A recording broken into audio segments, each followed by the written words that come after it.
दोस्तों, क्या आपके आम के पेड़ में भी भरपूर बौर आया है, लेकिन आपको डर है कि कहीं ये काला पड़कर गिर न जाए?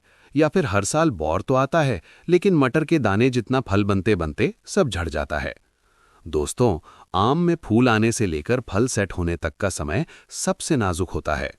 एक छोटी सी गलती, जैसे गलत समय पर पानी देना या गलत समय पर दवा छिड़कना, आपकी पूरी फसल बर्बाद कर सकती है।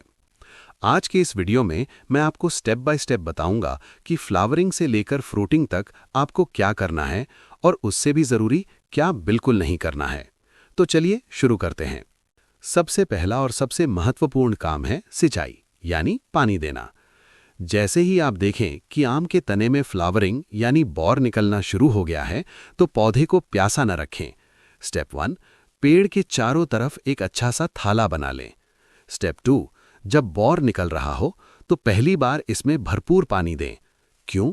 क्योंकि अगर पौधे को पानी पूर्ण रूप से मिलेगा तो फ्लावरिंग बहुत तेजी से और स्वस्थ होगी।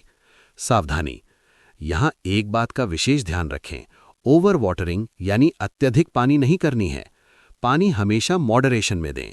इसका मतलब है एक बार पानी देने के बाद दोबारा पानी तभी दें जब ऊपर की मिट्टी सूख जाए। कीचड़ करने से बौर झड़ सकता है।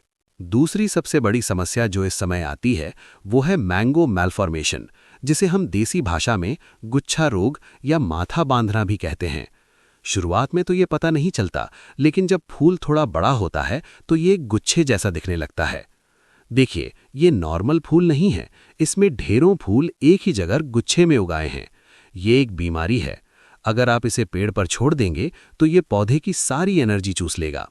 उपाय, इसको तुरंत कैंची या हाथ से तोड़कर हटा दें। अगर पेड़ बहुत बड़ा 20-30 फीट का है तो जैसा कि हमने किया है, बांस की एक लंबी लग्गी पर हंसिया बांधकर इसे काटकर गिरा दें। इसे तोड़ना इसलिए जरूरी है ताकि पौधे की ताकत असली और स्वस्थ फूलों को मिल सके। तीसरी बात, फंगस और कीड़ों से सुरक्षा, अर्ली स्टेज स्प्रे। जब बौर निकल रहा हो तो ध्यान से देखें, क्या आपको बौर पर काले काले धब्बे दिख रहे हैं? अगर हां, तो समझ जाइए फंगस का अटैक हो चुका है। Action 1, fungicide. अगर काले धब्बे हैं तो तुरंत किसी अच्छे फंजीसाइड जैसे साफ का स्प्रे करें। अगर फूल फ्रेश और हरे पीले हैं तो स्प्रे की जरूरत नहीं है। एक्शन 2, कीटनाशक यानी इंसेक्टिसाइड। फंजीसाइड के 2-3 दिन बाद आपको कीटनाशक का स्प्रे करना चाहिए। इस समय मैंगो हॉपर का बहुत खतरा रहता है। ये कीड़ा फूलों का रस चूस लेता है, जिससे फूल सूख कर गिर जाते हैं। इसके लिए आप साइपरमेथ्रिन, अल्फामेथ्रिन या डेल्टामेथ्रिन में से किसी भी एक दवा का छिड़काव कर सकते हैं। इससे उत्पादन में भारी बढ़ोतरी होती है।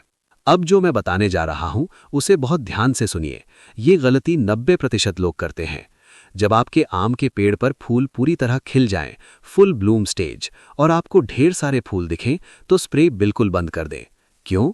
क्योंकि इस समय मधुमक्खियां और अन्य मित्र कीट परागण यानी पॉलिनेशन का काम कर रहे होते हैं। अगर आपने इस समय कीटनाशक मारा तो ये मित्र कीट मर जाएंगे या भाग जाएंगे। नतीजा, परागण नहीं होगा और सारे फूल बिना फल बने ही झड़ जाएंगे। इसलिए फुल ब्लूम स्टेज पर दवा का स्प्रे करने से बचें। इसके बाद अगली स्टेज आती है जब फल मटर के दाने के बराबर हो जाए। यहां आपको 2 काम करने हैं। 1, पानी रोक दें। जब फल मटर के दाने जितना हो तो पानी देना बंद कर दें, वरना फल गिरने यानी ड्रॉपिंग की समस्या आ सकती है। 2, NAA का स्प्रे। इस समय फल को गिरने से बचाने के लिए NAA का स्प्रे करना चाहिए। ये हार्मोन फल की डंडी को मजबूत करता है और उसे गिरने से बचाता है। साथ ही सुरक्षा के लिए एक बार फिर फंजीसाइड का हल्का स्प्रे कर दें। तो दोस्तों, अगर आप इन छोटी छोटी बातों का ध्यान रखेंगे, सही समय पर पानी, गुच्छा रोग की कटाई और सही समय पर स्प्रे, तो मेरी गारंटी है कि इस बार आपके आम के पेड़ फलों से लद जाएंगे। NAA और अन्य दवाओं की विस्तृत जानकारी के लिए हम अगला वीडियो जल्द लाएंगे। अगर आपको ये जानकारी काम की लगी तो वीडियो को लाइक करें और चैनल को सब्सक्राइब जरूर करें। धन्यवाद।